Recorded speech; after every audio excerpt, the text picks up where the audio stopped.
Halo Organisista, hari ini aku lagi sama Rifki Muzaki, siswa dari SMA Negeri 5 Kota Sukabumi. Rifki, hari ini bagaimana kabarnya? Alhamdulillah. Baik ya. Kang Fadli gimana? Alhamdulillah baik. Alhamdulillah. Rifki, akhir-akhir ini sih proyeknya. Rifki sekarang sebenarnya tujuan itu mau PAS sih kan. Jadi fokus di akademik, tapi kalau lihat dari hari ini dan kemarin Rifki itu fokus berbisnis sih kan. Dan untuk organisasi Rifki berjalan sih. Banyak ya? Iya. Siswa, sebagai siswa, terus pembisnis, juga aktif dalam organisasi. Betul, seperti itu kan. Terus dalam situasi sekarang nih, situasi pandemi, kan pasti semua aktivitas kamu seketika terhenti. Betul. Apa pendapatmu tentang pandemi? Pendapat aku tentang pandemi kali ini yang pastinya membatasi sih, karena yang namanya krisis kesehatan itu dan menyebar ini benar-benar membatasi gerak aku gitu buat berinteraksi sama manusia lainnya. Nah, jadi pasti ini benar-benar kayak merasa terkekang gara-gara ada pandemi ini, dan sekarang mungkin udah mulai terbiasa sih kan akan asal kita patuh dengan protokol yang sudah ditentukan oleh pemerintah. Nah, dampaknya sendiri terhadap kamu sendiri gimana? Ya seperti tadi kan, jadi kayak terbatasi, mungkin kayak misalnya belajar yang biasanya di sekolah dan tatap muka sekarang dilakukan secara daring online, yang dimana esensi belajar adalah guru dan murid, sehingga kayak jadi kurang mengena, kurang afdol seperti itu sih kan. Jadi kayak kita tuh lebih terbatas apalagi kita kan tidak kontak secara langsung gitu kan.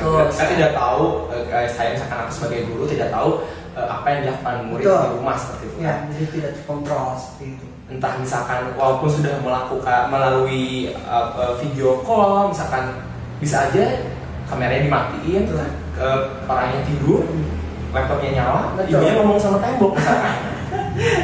Nggak ada yang tahu. Pasti.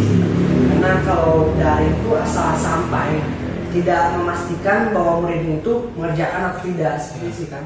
Jadi kayak lebih tidak mengenal lah, kayak harus ada perantara di antara murid dan gurunya gitu.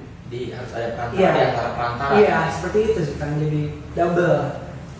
Nah, selain siswa, selain aktif organisasi, selain kamu sibuk bisnis, kamu ini juga salah satu atlet.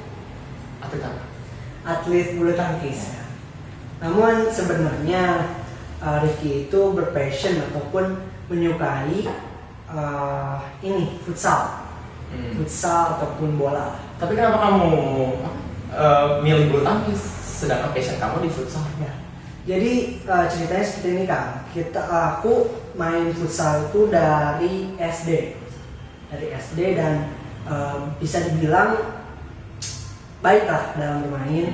Namun belum tingkat yang kayak belum tingkat anak yang famous di situ gitu. Jadi kayak belum banget, tapi anak bawah ya tapi udah bagus. Nah, Rifki patah tulang di kelas 6 gara-gara main futsal. Rifki patah tulang karena mungkin yang Rifki rasain itu kayak terlalu bersemangat di situ. Jadi kondisi hujan dan terlalu bersemangat di situ sehingga terlalu aktif, over dan patah tulang di tangan. Terus SMP juga Rifki main futsal lagi. SMP itu kalau nggak salah kelas 8, kelas 9 itu Rifki patah tulang lagi, menjadi kiper patah tulang. Nah, dari situ mama langsung kayak jangan main lagi, karena itu kayak yang susah tuh mama aku juga gitu katanya tuh. Yang susah tuh mama juga. Iyalah, kamu kan kalau kita ada apa-apa pasti yang ngerepot ya keluarga lagi. Iya, jadi dari situlah Rifki direkomendasikan bulu tangkis. Namun karena sebenarnya emang bulu tangkis dan juga futsal itu udah dari kecil, Rifki udah dibentuk dan Rifki sekarang banting tulang difokusin ke bulu tangkis. Tapi selama kamu jadi atlet bulu tangkis pernah mengalami cedera? Cedera dalam bulu tangkis sebenarnya enggak terlalu.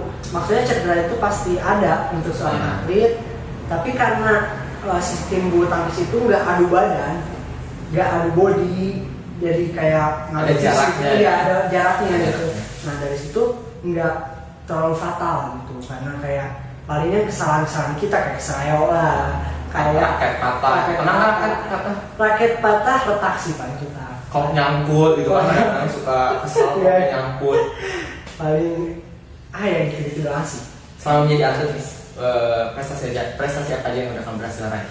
Prestasi dalam bulu tangkis, kalau misalnya dari SMP ya, SMP kan Rifki itu memang kayak nomor 1 lah bulu tangkisnya di SMP itu, mulai dari kelas 7, 8, 9 bisa bilang lah. Nah, dan Rifki menang-menang terus Rifki terjun ke aksioma atau terjun bebas terjun gitu, kamu dari jurang ke bawah terjun gitu. terjun ke lingkup yang lebih luas. Jadi Okay. berkompetisi dengan orang-orang hebat dari kota lain, dari sekolah lain. Nah, Rifki aksioma tingkat kota, dan alhamdulillah pada kelas 9 Rifki mencapai juara 1. Juara 1. Dan saat itu langsung naik ke wilayah dan Rifki di wilayah 5 kalau nggak salah juara 6. Berarti belum masuk nominasi dan nggak bisa masuk ke Jabar. Nah, selain kamu aktif dalam dunia olahraga, kamu juga salah satu peraih nilai UMBN tertinggi ketiga sekota Sukabumi. Ya, itu. How? Bagaimana itu bisa terjadi? Kalau Rifki sendiri sih kan, yang terpenting itu konsistensi niat sih kan. Kalau misalnya kita ingin menggapai sesuatu, ya kita harus konsisten kepada niat yang kita mengerti dari awal. Kayak misalnya UMBN ini SMP kelas 9 itu kan, karena ada UN sama UMBN. Sebelumnya ya, mungkin yang nonton juga nggak tahu gitu, yang belum tahu Ya. apa sih UMBN? Jadi UMBN itu UN-nya mapel agama. Nah, jadi kayak akidah, kayak hadis. Nah, maksudnya ke UMBN. Nah, jadi kebetulan mungkin karena di MTS mungkin adanya ya, mungkin ada di MTS. Nah, Rifki dari juara 3 tertinggi. Badannya yang tinggi atau gimana? Itunya Nilainya. Peraih ranking 1 berturut-turut. Wow. Apa yang ini di SMA, peraih ranking SMA betul. Apa yang kamu lakukan sampai bisa seperti itu? Apa yang dilakukan saat ranking 1 berturut-turut? Kalau Rifki kan orangnya ini, kalau misalnya udah punya keinginan, Rifki pasti ngelakuin apapun untuk suatu keinginan itu. Tapi di luar konteks itu baik atau buruknya, jadi kayak usaha aku lah. Nah, di ranking 1 itu kalau tips and trik belajar itu memaksimalkan potensi guru sih, memaksimalkan potensi yang seharusnya kan gini nih, kalau logikanya ya kayak guru itu kan kalau dia paham dia mengajarkan, nah berarti otomatis sudah paham gitu nih. Nah, murid itu berarti meminta pemahaman dari guru. Nah, sehingga Rifki memaksimalkan potensi guru untuk Rifki memahami materi tersebut. Nah, jadi Rifki sebenarnya nggak terlalu ambis dalam belajar di rumah ataupun jadi kutu buku dan lain-lain. Nah, karena sebenarnya Rifki memaksimalkan potensi guru, jadi kayak bertanya, mengambil dialog sama guru dan lain-lain sih kan. Jadi kamu seolah menguras guru. Betul. Karena memang guru sudah digaji untuk itu. Ibu bapak Rifki yang menguras ibu bapak. Udah banyak prestasi yang kamu raih dari SD, SMP, SMA. Alhamdulillah. How you feel? Bagaimana perasaan kamu?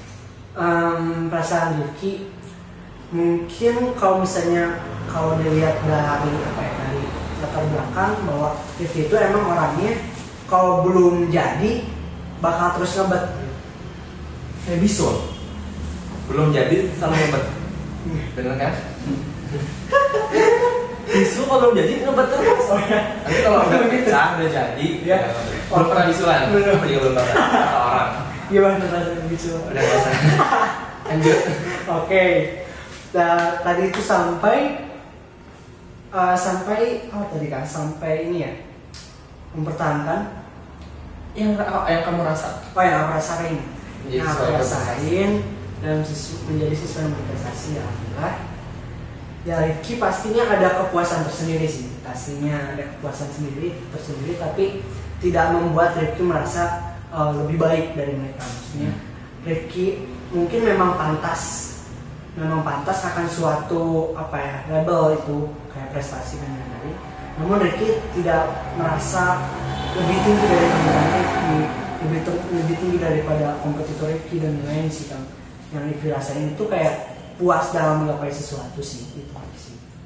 Tapi gak ada perasaan kamu untuk sombong itu ke orang, gue mah bisa segala macam ya?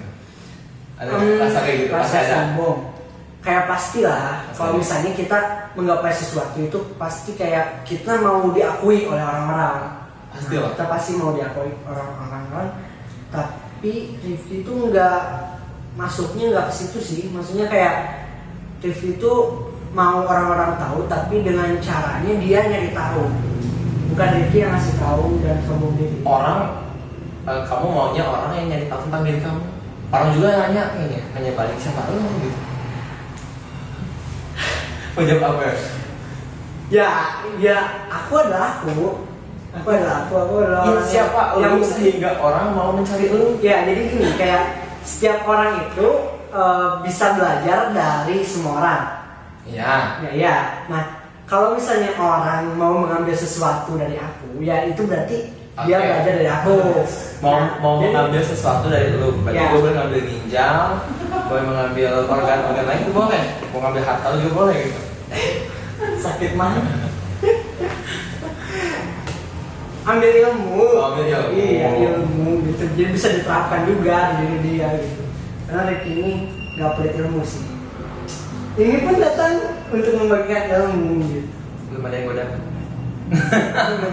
Enggak ada yang dapat. Oh berarti ya cuma kembali kepada diri sendiri gitu. Bagaimana cara memahami apa yang harus disampaikan. Iya. Seolah-olah lo menyindir gue gak bisa menerima apa yang lo berikan kepada gue gitu. Enggak, itu mah kembali kepada diri sendiri sih. Bagaimana udah tahu maksud apa. Nah, siapa sih yang memotivasi lo sehingga lo bisa banyak dapat prestasi? Motivasi ya. Motivasi ketika Rifki menggapai diri sendiri adalah karena Allah SWT. Karena memang kan tujuan hidup di dunia ini untuk beribadah. Beribadah itu untuk melakukan hal-hal yang disukai Tuhan dan menghindari larangannya. Nah, ibadah ini Rifki salurkan kepada hal-hal yang Rifki sukai gitu. Kalau contoh nih misalnya Rifki berolahraga. Kan olahraga itu baik untuk kesehatan sebagai tanda syukur akan kesehatan itu. Nah, Rifki menjadi pelopor di atlet sehingga itu merupakan nilai ibadah yang bila Rifki teruskan maka itu akan akan menjadi kepuasan tersendiri akan niat iki. Nah, lo ngomong tadi sebagai atlet Ya. Gue lupa nanya, ada pola hidup yang pasti lo harus atur? Pasti Makan, dalam atlet ya. apa lagi? Kalau dalam segi atlet itu sebenarnya banyak banget yang diatur. Kayak makan tuh daging, terus kayak begadang, nggak boleh banget tuh begadang. Soalnya kayak begadang itu kalau kita begadang sekali itu benar-benar fisik kita tuh mulai dari nol lagi. Karena sistem imun dan juga yang seharusnya hak tubuh kita itu nggak dapat itu. Pasti penting banget. Dan yang ketiga itu pastinya kontinuitas dari kita berlatih fisik. Karena kayak percuma aja kita sekarang nih hari ini gembor-gembor, besok mas-masan. Banyak kayak gitu kan? Iya pasti. Jadi caranya untuk dia tetap berlatih gimana? Oke. Jadi menurut itu ini sih, kalau kita mau membuat kebiasaan, kita tuh jangan terfokus terhadap apa yang kita inginkan, tetapi kita fokus merubah diri kita dan apa yang bisa kita kontrol. Jadi Power Ranger. Iya, itu jadi kayak. Jadi Power Ranger diyakin sama dia. jadi kita tuh nggak usah kalau misalnya nih kita asumsikan ke diet nih, kita mau diet karena suatu acara perpisahan. Nah, Lu jangan diet. Jangan, udah ini ntar makin nggak ada, hilang kalau di muka bumi. Iya, benar juga. Terkubur. jadi kalau kita fokus ke dietnya, ketika kita diet sekarang untuk tujuan itu, maka ketika perpisahan telah selesai, kita pasti makan banyak lagi. Iya. Kita pasti gendut lagi dan lain-lain. Jujur ya, kalau untuk gue sendiri makan sehari 5 kali loh. Tapi gue nggak gendut-gendut, biasa aja. Aku tipe orang yang ya olahraga paling cuma jalan jauh doang, makan banyak tapi nggak gendut-gendut. Terserap dosa. Tipe bodoh dosa. Nah ini udah ekstrim ini. Nah selama lo main prestasi, kadang pernah dong merasa down di saat lo kayak gini. Lo hari ini dapat tempat juara, tapi tiba-tiba di suatu waktu lo nggak dapet juara pas lo lagi lomba. Apa ya yang lo lakuin? Oke. Tapi yang tadi dulu belum beres nih. Yang tadi apa? Diet beres. Salah, santai. Jadi cara mengubah diri itu kita harus melakukan hal yang terkecil mulai dari sekarang, dan jangan maksa diri kita untuk jadi sesuatu hasil. Jadi kita tuh fokusnya ke proses kita.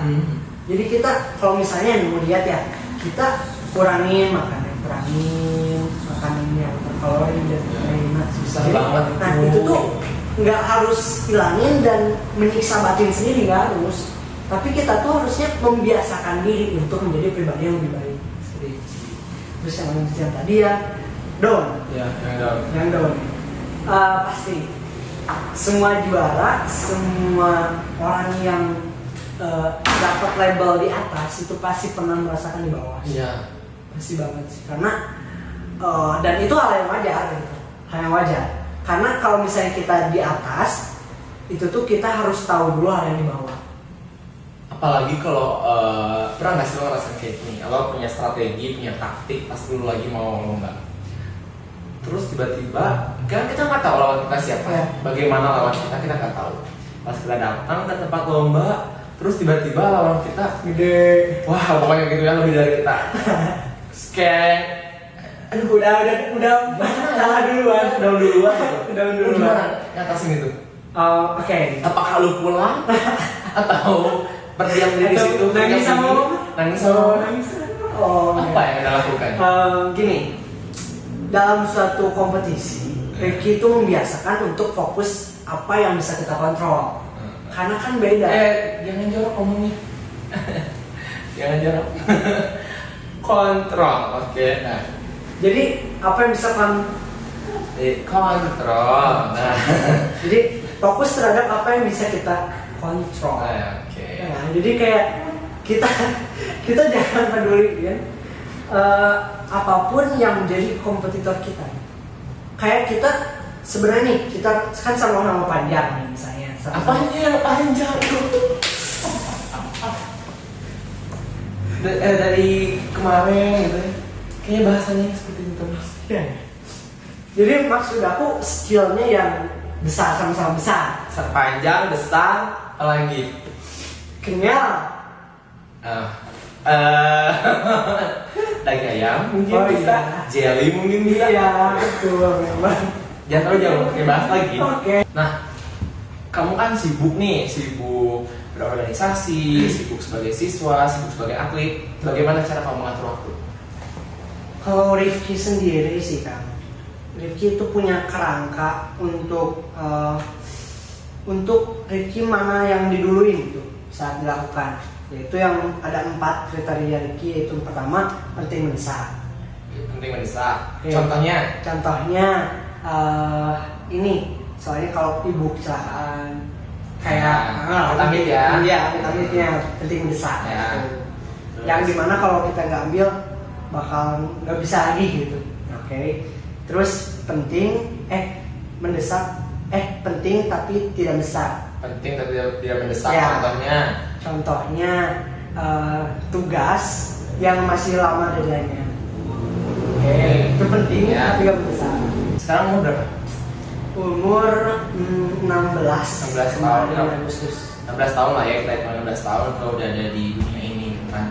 Udah banyak prestasi yang lo ujian. Pasti masih ada impian yang lo belum tuju, yang lo belum capai. Apa ya impian itu?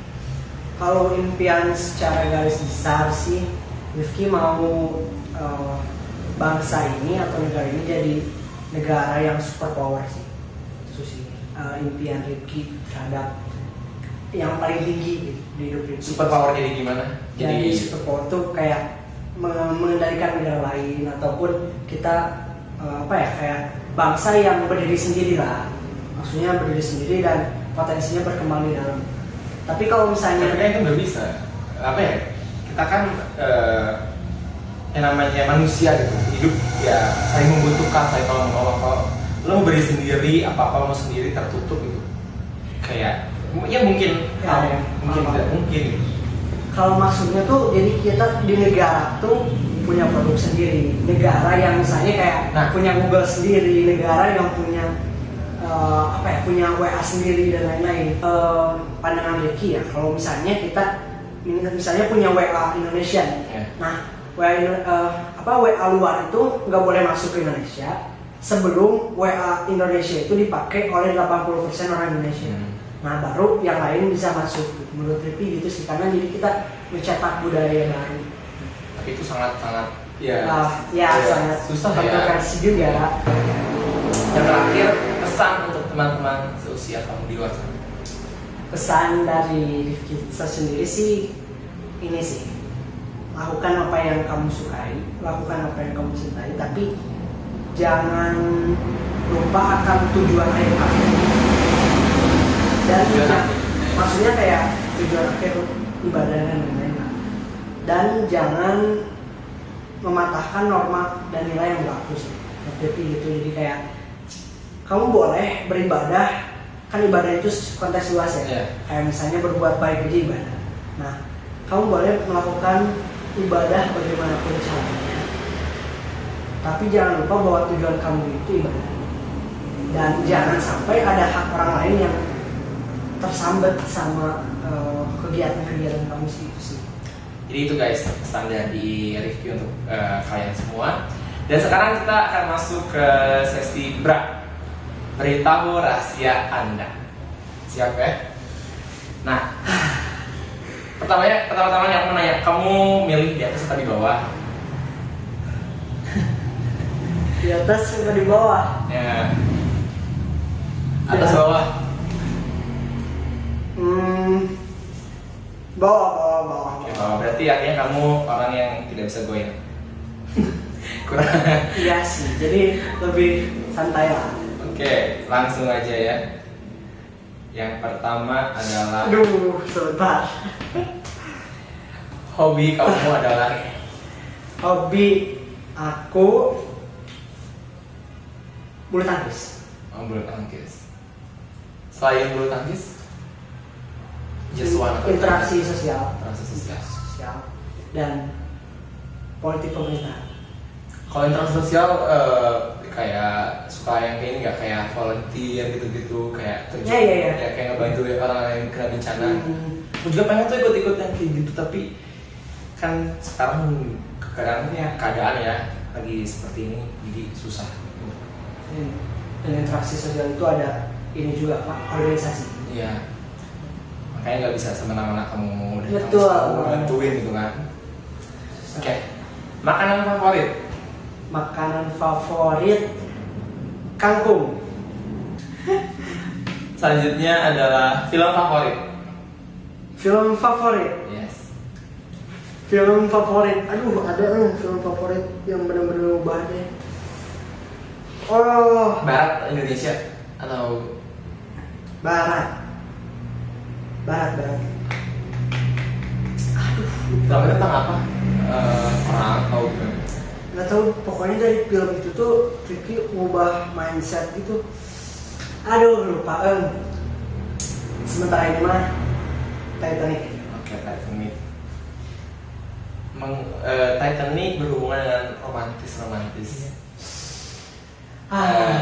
Dia sudah request guys, jadi dia udah banyak ngomong ke aku, jangan bahas tentang cinta. Enggak. Padahal cintanya nggak ada apa-apanya. Dia ngomong ke aku katanya jangan bahas tentang cinta, tapi dia sendiri dari tadi ngomong tentang cinta di belakang layar. Bang, lagi record Bang. Oke, Bang. lanjut ya. Pernah tidak ngompol di kolam renang? Sering. Berarti kalian yang pernah berenang sama Ricky, kalian sudah meminum air yang terkontaminasi. Enggak kan ada favoritnya jadi kelihatan. Pilih drama Korea nggak atau sinetron? Oh, drakor. Oh iya, favorit aku ada di drakor. Tadi lu ngomong barat. Iya kan lupa. Sekarang lu ngomong Korea. Iya Pak, lupa Pak. Labil itu. Film Korea apa ya Pak? Mana aku tahu? Aduh, ada serius. Aduh Pak, lupa Pak. Pokoknya adalah drama Korea. Oh, Dots. The Splendor of the Sun itu apa sih? Oh iya, pokoknya itu lah ya untuk kalian yang Of the Sun lah itu tuh. Ada tuh Korea masih tahu serius. Itu bener-bener kayak perjuangan sih. Jadi dari situ bener-bener serius. Itu filmnya bener-bener mengubah mindset Ricky. sampai lu seolah-olah masuk ada di dalam film. Betul banget Pak, seperti itu Pak. Sebagai ya pemeran yang lewat cuma bersih-bersih lah gitu. Peran utama Pak. Tapi emang nonton film yang kita suka itu emang bener-bener kerasa lah filmnya beda. Jadi kan misalnya cowoknya kan ganteng gitu, suka lu ngatain cowoknya? gitu kan. Jadi kayak itu tuh aku di situ nih. Oh, lo berasa lo tentaranya. Itu kan aku gitu. Gua mau peran utamanya di situ Pak. Gitu. Halo guys. Gak apa. Intinya gak apa ya. Kita bebas untuk berimajinasi, Betul, berhalusinasi selagi gratis. Iya. Selagi belum dilarang kok. Yang terakhir, Apa? satu hal yang orang tidak tahu tentang kamu. Satu hal yang orang lain tidak tahu tentang aku. Ya. Satu hal yang orang lain tidak tahu tentang aku adalah Dia ikutan Apa ekstrakurikuler bahasa Inggris, tapi dia gak usah bahasa Inggris. I can, ya. Cuman yes I can. Tadi lu ngomong apa? I'm fine. I'm fine juga, gue juga bisa. Satu hal yang orang lain nggak tahu tentang aku adalah aku itu perasa. Perasa berarti lu suka ngejilat gitu atau gimana? Atau suka merasain semua rasa? Iya Pak. Gimana? Jadi maksudnya hati aku itu mudah tersentuh Pak. Gitu, Pak. Baperan. Itu kadang nggak baperan juga Om. Kok gue geli? Oh iya. Jadi kayak orang misalnya apa ya, kayak orang ngejek juga, sebenarnya yang aku lihat, yang aku ketawa itu sebenarnya di hati aku tuh nggak gitu. Hati menangis itu. Iya dengerin. Pak. Oh. Pak. Emang sih dibully? Oh enggak Pak, suka ngebully Pak. Yang pernah dibully enggak. sama dia. Bentar channel ini. Berarti apa namanya? Berarti lo nggak bisa ya ngeliat orang ya, lo nggak bisa apa ya? Udah Ngeliat orang. habit Pak. Thank you banget ya udah datang ke podcast ini, udah membagikan ceritanya. Semoga Oke. kita bisa menginspirasi yang lain. Oke? Amin. Oke, thank you guys. Jangan lupa buat subscribe, like, dan share ke seluruh sosial media yang lainnya. Oke, see you on next video.